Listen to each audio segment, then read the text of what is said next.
Hi అండి, అందరికీ నమస్తే. ఈరోజు నేను ఇంట్లోనే మజ్జిగ ఐస్ని తయారు చేస్తున్నానండి. మీరు కూడా తయారు చేసుకోండి, చాలా బాగుంటుంది.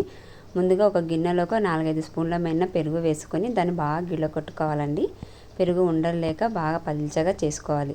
దాంట్లో తగినంత చక్కెర వేసుకొని చక్కెర కరిగేంత వరకు దాన్ని బాగా కలుపుకోవాలి. తర్వాత కొన్ని వాటర్ పోసుకుంటూ అంతా గిల్లకొట్టుకున్న తర్వాత మీ కాడ కుల్ఫీ మోడ్స్ ఉంటే కుల్ఫీ మోడ్స్, లేదంటే చిన్న సైజు గ్లాసులు ఉన్నా సరే దాంట్లో ఈ మజ్జిగను పోసుకోవాలి. నేను ముందే నానబెట్టి పెట్టుకున్న సబ్జా గింజలు కూడా అవి కూడా వేసుకున్నాను. ఇవి తింటే ఎండల కాలం చలవ కాబట్టి పిల్లలు కూడా ఇలా పెడితేనే ఇష్టంగా తింటారండి. తర్వాత డీప్ ఫ్రిడ్జ్లో పెట్టి ఒక 8 గంటల సేపు అలాగే ఉంచాలి. తర్వాత మన మజ్జిగ అనేది బాగా గట్టిగా పడుతుంది.